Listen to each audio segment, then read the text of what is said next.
Hello students, welcome to a new political science session. आज हम बात करेंगे फेडरलिज्म एंड लोकल गवर्नमेंट्स में central state relationship in federal structure की। तो आइए शुरुआत करते हैं आज के सेशन की। आपने जरूर कई बार न्यूज में सुना होगा ऐसी डिबेट्स जहां पर सेंट्रल गवर्नमेंट और स्टेट गवर्नमेंट के बीच में इश्यूज आते हैं, एजुकेशन पॉलिसीज को लेकर, टैक्सेशन को लेकर और इवन डिजास्टर मैनेजमेंट जैसे विषयों को लेकर। सोचिए, ऐसे विषयों में किसकी चलनी चाहिए, अपर हैंड किसका होना चाहिए, सेंट्रल गवर्नमेंट का या फिर स्टेट गवर्नमेंट का, या फिर दोनों में एक रिफाइंड बैलेंस होना चाहिए। अगर आपको इसको समझना है तो आपको समझना होगा फेडरलिज्म के स्ट्रक्चर को। और जब हम फेडरलिज्म के स्ट्रक्चर को समझ रहे होते हैं, दरअसल तब हम बात कर रहे होते हैं सेंटर और स्टेट रिलेशंस की। तो आइए उसी डेलिकेट बैलेंस को एक बार समझने की कोशिश करते हैं। गवर्नेंस जो होती है किसी भी फेडरलिज्म में एक सिम्फनी की तरह कार्य कर रही होती है, जहां पर स्टेट अपना रोल प्ले कर रहे होते हैं, सेंटर अपना रोल प्ले कर रहा होता है। और जब दोनों अपनी लिमिट में ठीक से रोल प्ले करते हैं तो एक सिम्फनी क्रिएट होती है, एक बेहतरीन गवर्नमेंट उस कंट्री को मिलती है।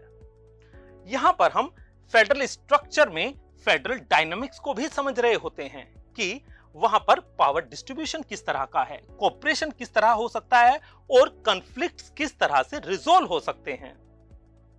इसी के साथ इन्हीं फेडरल स्ट्रक्चर के द्वारा हम डेमोक्रेसी के बेसिक प्रिंसिपल्स को भी समझ रहे होते हैं और हम रूल्स को भी कायम रखने की बात कर रहे होते हैं।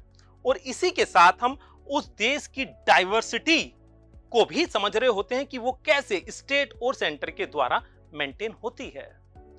ये सारी बातें जो होती हैं किसी भी फेडरलिज्म में, इनके लिए एक बिल्कुल फंडामेंटल प्रिंसिपल होता है जिसको कहते हैं rule of separation. Rule of separation को समझना बेहद जरूरी है। आखिर क्यों?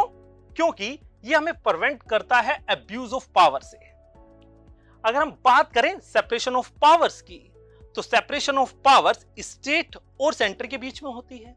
और अगर हम सेंटर लेवल पर भी बात करें तो जुडिशरी, लेजिस्लेचर और एग्जीक्यूटिव के बीच में भी पावर का डिस्ट्रीब्यूशन होता है, जिससे पावर एक जगह सेंट्रलाइज नहीं होती और अब्यूज ऑफ पावर जो है वो नहीं हो पाता।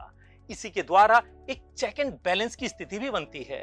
अगर एग्जीक्यूटिव अपनी लिमिट से आगे जाकर कार्य कर रही है तो लेजिस्लेचर और जुडिशरी उसको रोक सकते हैं। इसी तरह से प्रोटेक्शन ऑफ इंडिविजुअल राइट्स, अगर लेजिस्लेचर इस तरह का कोई कानून बना दे कि फंडामेंटल राइट्स ही इन्फ्रिंज हो जाएं किसी भी सिटीजन के, तो फिर जुडिशरी मदद कर सकती है उन राइट्स को बचाने के लिए। अगर हम अकाउंटेबिलिटी की बात करें तो ये जो सेपरेशन ऑफ पावर है ये स्टेट और सेंटर के बीच में भी पावर का डिस्ट्रीब्यूशन करता है।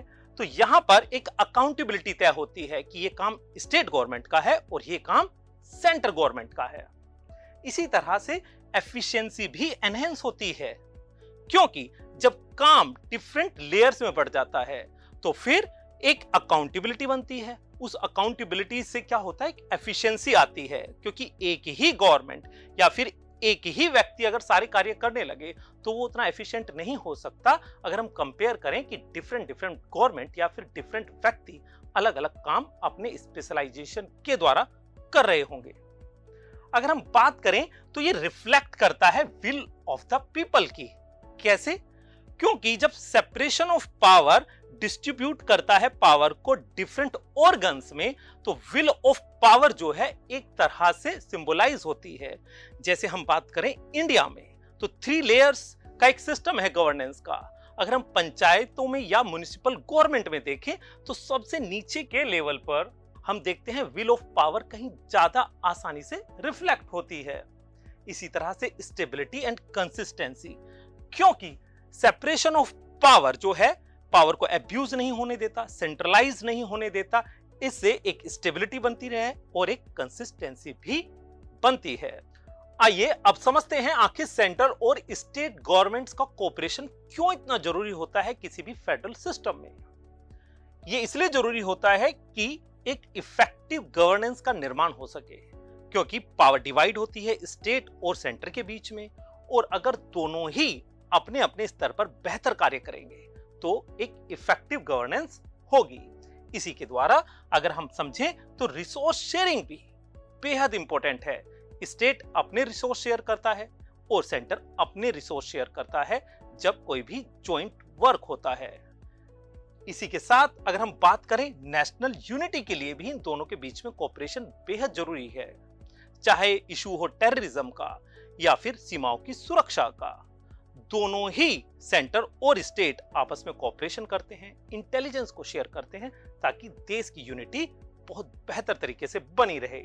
इकोनॉमिक ग्रोथ, स्टेट की अपनी अलग पॉलिसियां होती हैं, कई बार सेंटर की अपनी पॉलिसी होती है, लेकिन दोनों के बीच में एक कोलैबोरेशन की जरूरत होती है।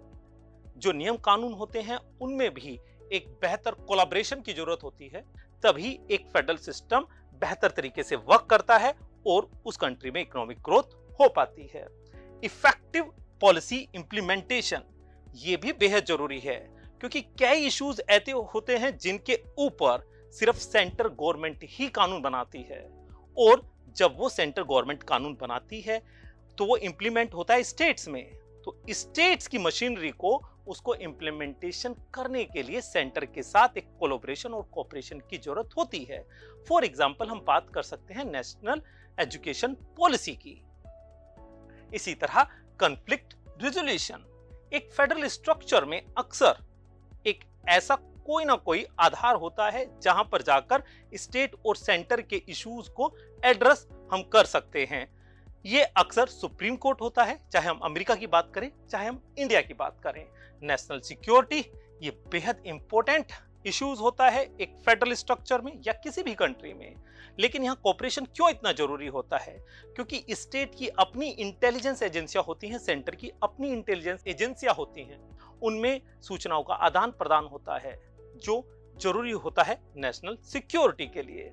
अगर हम डिजास्टर रिस्पांस की बात करें तो हम देखते हैं कि कई स्टेट होते हैं ऐसे जहां पर जो सुनामी आ सकती है या फिर भूकंप से प्रभावित हो सकते हैं, वो अपने आप को उस डिजास्टर से बाहर नहीं निकाल सकते। उसके लिए सेंटर की हेल्प की जरूरत पड़ती है, आसपास के राज्यों की हेल्प की जरूरत पड़ती है। तो यहाँ पर कोऑपरेशन बेहद जरूरी होता है। पॉलिसी कंसिस्टेंसी ये भी बेहद जरूरी है सेंटर और स्टेट के कोऑपरेशन के लिए, कि वहां पर पॉलिसी जो हो वो लगातार कंसिस्टेंट रहे, वो एब्रप्ट ना हो। कभी भी ऐसा ना हो कि एक साल में ऐसा कुछ पॉलिसी आई और नेक्स्ट ईयर में वो पॉलिसी बदल गई, तो फिर वो एक बेहतर कोलैबोरेशन स्टेट और सेंटर के बीच में नहीं हो पाएगा। अगर हम देखें डेमोक्रेटिक वैल्यू, एक फेडरल स्ट्रक्चर की जो सबसे शानदार बात होती है वो होती है कि वो डेमोक्रेटिक वैल्यूज की रिस्पेक्ट करता है, क्योंकि पावर्स डिवाइड होती है डिफरेंट लेयर्स में, और जितना जनता के नजदीक शासन जाता है उतनी ही बेहतर तरीके से डेमोक्रेटिक वैल्यू जो है वो इंप्लीमेंटेशन हो पाती हैं। आइए समझते हैं कॉन्स्टिट्यूशनल फ्रेमवर्क को इंडिया और फ्रांस में कैसा है। सबसे पहले बात करते हैं इंडिया की। इंडिया में हमें पता है कि एक फेडरल सिस्टम है। आइए उसे समझते हैं कि इंडिया के कॉन्स्टिट्यूशन में वो हमें कहां देखने को मिलता है।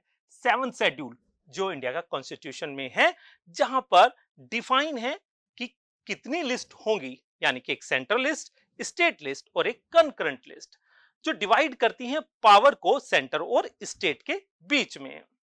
इसी तरह प्रेम्बल में भी ये बात सुनिश्चित की गई है, और इसके बाद अगर हम आर्टिकल 1 to 4 को देखें तो उसमें भी स्टेट्स को रिकॉग्नाइज किया गया है, जो एक फेडरल स्ट्रक्चर के लिए बेहद जरूरी बात है। अगर हम बात करें तो इंटर स्टेट काउंसिल और जोनल काउंसिल जैसे कई ऑर्गेनाइजेशन हैं इंडिया के फेडरल सिस्टम में, जो स्टेट्स के बीच में जो विवाद होते हैं या जरूरी इश्यूज होते हैं उनको डील करते हैं। आइए अब बात करते हैं फ्रांस की। अगर फ्रांस के कॉन्स्टिट्यूशन में आर्टिकल 72 से 74 को देखें तो वो डिसेंट्रलाइजेशन की बात करता है, लेकिन यहाँ इंपॉर्टेंट बात यह है कि फ्रांस एक फेडरल स्ट्रक्चर नहीं है, वो एक यूनिटरी स्ट्रक्चर है। उस यूनिटरी स्ट्रक्चर में लेकिन जो फेडरल स्ट्रक्चर की बहुत इंपॉर्टेंट बात होती है डिसेंट्रलाइजेशन, वो हमें जरूर दिखती है। वहां पर टेरिटोरियल कलेक्टिवनेस और ऑटोनोमी को डिसेंट्रलाइजेशन के द्वारा सुनिश्चित किया गया है।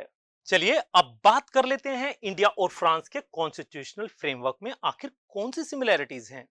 तो अगर हम बात करें कि डिवीजन ऑफ पावर का स्ट्रक्चर, तो दोनों ही देश के कॉन्स्टिट्यूशन में इसको डिफाइन किया गया है।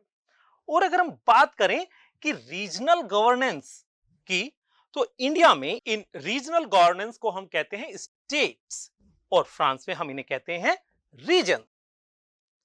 अगर हम बात करें कि कॉन्स्टिट्यूशनल जो पावर्स हैं वो कैसी डिफाइन की गई हैं, तो इंडिया क्योंकि एक फेडरल स्ट्रक्चर है, तो यहां पर कंप्लीटली ब्रॉडली उन पावर्स को डिफाइन कर दिया गया है। जबकि फ्रांस एक यूनिटरी सिस्टम है, तो वहां पर यह बताया गया है कि सेंटर कैसे डेलीगेट पावर करेगा स्टेट्स को, यानी कि वहां के रीजन्स को। हम अगर दोनों ही देशों की बात करें, तो दोनों ही देशों में नेशनल यूनिटी के साथ रीजनल डाइवर्सिटी को बहुत बेहतर तरीके से बैलेंस किया गया है। आइए आप समझ लेते हैं आखिर कौन से डिफरेंस है दोनों स्ट्रक्चर्स में। अगर हम फेडरल स्ट्रक्चर की बात करें, तो इंडिया में क्योंकि एक क्वासी फेडरल स्ट्रक्चर है, यानी कि एक ऐसा स्ट्रक्चर जहां पर सेंट्रल गवर्नमेंट्स के पास ज्यादा पावर है अगर हम कंपेयर करें स्टेट गवर्नेंस की। लेकिन अगर हम फ्रांस की बात करें, तो वहां पर उस तरह से फेडरल स्ट्रक्चर नहीं है, वहां पर एक यूनिटरी स्ट्रक्चर है, यानी कि जहां पर सेंट्रल गवर्नमेंट बहुत इंपॉर्टेंट है, बहुत स्ट्रॉन्ग है, और वो स्टेट्स के साथ यानी कि वहां के रीजन्स के पास जो है पावर को शेयर नहीं करती, बल्कि उन्हें डेलीगेट करती है। यानी कि एक तरह से उनकी मर्जी के ऊपर, उनकी आर्बिट्री पावर्स के ऊपर यह निर्भर करता है कि रीजन्स के पास कितनी पावर होगी। अगर हम रीजन्स के रिकॉग्नाइजेशन की बात करें, तो इंडिया में ये पहले ही आर्टिकल में बता दिया गया है कि इंडिया यूनियन ऑफ स्टेट्स है, यानी कि उन्हें रिकॉग्नाइज किया गया है। और अगर हम फ्रांस में बात करें, तो वहां के रीजन्स को पावर्स दी गई हैं, वहां पर डिसेंट्रलाइजेशन है, लेकिन वो एक यूनिटरी सिस्टम है और ये डिपेंड करता है सेंटर के ऊपर कि वो डिसेंट्रलाइजेशन कितना होगा। आइए इसी डिफरेंस में हम समझ लेते हैं पावर डिस्ट्रीब्यूशन को। इंडिया में अगर हम 7th शेड्यूल की बात करें, तो वहां पर एक यूनियन लिस्ट है, एक स्टेट लिस्ट है, एक कंकरेंट लिस्ट है, जो स्पेसिफिकली बता देती है कि ये सेंटर का काम है, ये स्टेट का काम है। लेकिन अगर हम फ्रांस की बात करें, जैसा हमने बताया, सेंट्रल गवर्नमेंट का जो स्ट्रॉन्ग होल्ड है वहां पर, तो वहां पर डेलीगेटेड पावर है वहां के रीजन्स के लिए, ना कि शेयर्ड पावर्स। अगर रीजनल ऑटोनॉमी की बात करें, इंडिया के पास जो स्टेट्स हैं उनको रीजनल ऑटोनॉमी काफी हद तक दी गई है, वो कॉन्स्टिट्यूशन में ही डिफाइन है। लेकिन फ्रांस में हम बात करें, तो रीजन्स के पास एडमिनिस्ट्रेटिव पावर है, पॉलिटिकल पावर नहीं है, उस तरह की लेजिस्लेटिव पावर नहीं है। यानी कि फ्रांस में कानून कौन बनाएगा? सेंटर। उनको इंप्लीमेंट कौन करेगा? वहां के रीजन्स। कहां तक इंप्लीमेंट करेंगे? सेंटर डिसाइड करेगा। On the other hand, India में स्टेट्स भी कानून बना सकते हैं और उनकी पावर ऑलरेडी डिफाइन कर दी गई है कॉन्स्टिट्यूशन में। तो इस डिफरेंस को आप अच्छे से समझ लीजिएगा। अगर हम बात करें कि ऐसे कौन से मैकेनिज्म हैं जो किसी भी फेडरल स्ट्रक्चर में कोऑपरेशन को बढ़ाते हैं, तो उनमें एक है इंटर स्टेट काउंसिल। अगर मैं इंडिया की बात करूं, यानी कि स्टेट्स की एक ऐसी काउंसिल होती है जहां पर जो उनके विवाद होते हैं उनको एड्रेस किया जाता है। इसी तरह से जोनल काउंसिल्स होती हैं, कैसे किसी जोन्स में जो है डिफरेंट इश्यूज आते हैं उनको एड्रेस करते हैं, कैसे कोऑपरेशन के साथ वर्क करते हैं ये डिसाइड करते हैं। ये एक कोऑपरेटिव फेडरलिज्म का स्ट्रक्चर है इंडिया में, जो स्टेट और सेंटर के बीच में कोऑपरेशन के द्वारा आगे बढ़ता है। फॉर एग्जांपल, हम जीएसटी की बात करें, टैक्स कलेक्शंस की बात करें, हम एनईपी की बात करें, नेशनल एजुकेशन पॉलिसी की बात करें, बायलैटरल एग्रीमेंट और एमओयू, ये बड़े इंपॉर्टेंट स्ट्रक्चर होते हैं किसी भी फेडरल सिस्टम में, जो स्टेट और स्टेट के बीच, स्टेट और सेंटर के बीच में कैसे फेडरल स्ट्रक्चर वर्क करेगा इसके लिए सहायता करते हैं। अगर हम बात करें कंसल्टेटिव फर्म्स और कमेटीज की, ये भी काफी इंपैक्टफुल कार्य करती हैं किसी फेडरल स्ट्रक्चर में, जो सेंटर और स्टेट के बीच में कोऑपरेशन को बढ़ाती हैं। तो ये बात की हमने उन मैकेनिज्म की। आइए अब बात कर लेते हैं आज के टास्क की। आपको देखना है कौन सी सिमिलैरिटीज और डिफरेंसेस हैं अगर हम सेंट्रल स्टेट रिलेशनशिप की बात करें, इंडिया और फ्रांस में ये कैसे वर्क करते हैं, इसको आप एक रिसर्च करिएगा, कंपेयर करिएगा। We will meet in a new session. Till then keep learning. Bye bye.